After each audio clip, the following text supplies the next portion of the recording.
বিশ্বকাপ শুরুর আগে মনে হয়েছিল আর্জেন্টিনার একাদশে অনেক ধারাবাহিকতা আছে, অনেক অপশন আছে, কিন্তু বিশ্বকাপ শুরুর পর থেকে মূলত দেখা গেল আর্জেন্টিনা মুখস্থ একাদশী খেলিয়ে চলেছে।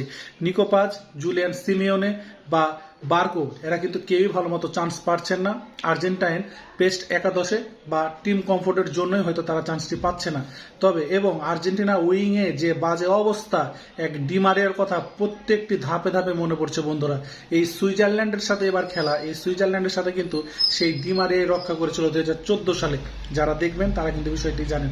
সামনে আবারও সুইজারল্যান্ড, ওই দলের মেসি আছে এখনো দলে, তবে একজন ডিমারিয়ার অভাব পুরো বিশ্বকাপ জুড়েই ভোগ করছে আর্জেন্টাইন। তবে এই সুইজারল্যান্ড কিন্তু ইউরোপের একটি টিম, মিশরদের মতন দুর্বল হবে না। কেমন দুর্বল? সুইজারল্যান্ড যদি কোনো রকম 2টা গোল আর্জেন্টিনাকে দিতে পারে বা একটা, সেই লিড ধরে রাখার ক্ষমতা সুইজারল্যান্ড রাখে।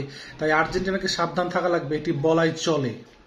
আর আরেকটা যেটি বিষয় না বললেই না, আর্জেন্টাইন একাদশের নিকো পাজ হয়তো মেসির জায়গাতে খেলে, যার কারণে দলে জায়গা পাচ্ছে না। তবে আমার মনে হয় যে বার্কো যে প্লেয়ারটা আছে তাকে কিন্তু সুযোগ দেওয়া দরকার, এবং জুলিয়ান সিমোনে উইকে একটা ভালো সার্ভ করতে পারে আর্জেন্টিনার জন্য।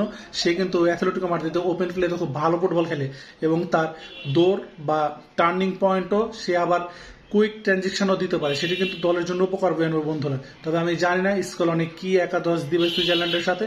তবে সুইজারল্যান্ডের সাথে ম্যাচটি যে রাফ অ্যান্ড টাফ হতে যাচ্ছে এবং সুইজারল্যান্ড যে আরেকটি চমক দেখাবে সেটি বলার কিন্তু অপেক্ষায় রাখে না। ধন্যবাদ।